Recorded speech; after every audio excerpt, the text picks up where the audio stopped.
மக்களே 27 கிலோமீட்டர் வந்து மைலேஜ் தரக்கூடிய ஒரே ஒரு செடான், அதாவது தி ஆல் நியூ 2026க்கான ஹோண்டா சிட்டி தான் நம்ம கூட இருக்குது.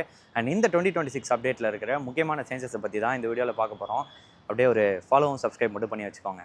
முதல் விஷயம் பார்த்தோம் அப்படின்னா, ஒரு ஸ்போர்ட்டியான ஃப்ரண்ட் லுக்கை வந்து சேஞ்ச் பண்ணியிருக்காங்க. நிறையா பியானோ பிளாக் யூஸ் பண்ணியிருக்காங்க. ஹோண்டாவோட லோகோவை வந்து போனட் வந்து மூவ் பண்ணியிருக்காங்க.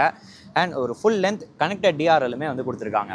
ஒரு புது 16 இன்ச்சஸ்க்கான அலாய் வீலையுமே வந்து கொடுத்துருக்காங்க. ஒரு கன் மெடல் அண்ட் ஒரு பிளாக் ஃபினிஷில் வந்து கொடுத்துருக்காங்க. ரியரில் பார்த்தோம் அப்படின்னா வண்டியோட பம்பரையுமே வந்து அப்டேட் பண்ணியிருக்காங்க. இதில் வந்து ஒரு மெஷ் டைப்பான ஒரு டிசைன் வந்து கொடுத்துருக்காங்க. அண்ட் இந்த டெயில் லைட்ஸ் பார்த்தோம் அப்படின்னா ஒரு கிளியர் லென்ஸ் டெயில் லைட்டுமே வந்து கொடுத்துருக்காங்க. இன்டீரியர் பார்த்தோம் அப்படின்னா ஒரு ஃபுல் ஐவரி கலரில் வந்து கொடுத்துருக்காங்க. அண்ட் இதுக்கடுத்து பார்த்தோம் அப்படின்னா இந்த காரில் பிராண்ட் நியூவான ஒரு 10.1 இன்ச்சஸ்க்கான ஒரு டச் ஸ்க்ரீனுமே வந்து கொடுத்துருக்காங்க. With wireless Android Auto and Apple கார்ப்ளேவுமே இருக்குது. இந்த காரில் அடுத்து பார்த்தோம் அப்படின்னா புதுசாக ஒரு 360 டிகிரி பார்க்கிங் கேமராவுமே வந்து கொடுத்துருக்காங்க. அண்ட் அதோட ஆப்ரேஷனையுமே நம்ம இங்கே பார்க்க முடியும்.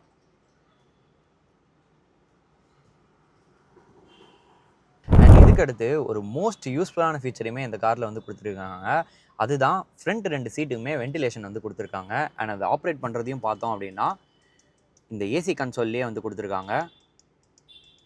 வண்டியை பற்றி நீங்கள் என்ன நினைக்கிறீங்க அப்படிங்கிறத மறக்காமல் கமெண்ட்ஸில் சொல்லுங்கள்.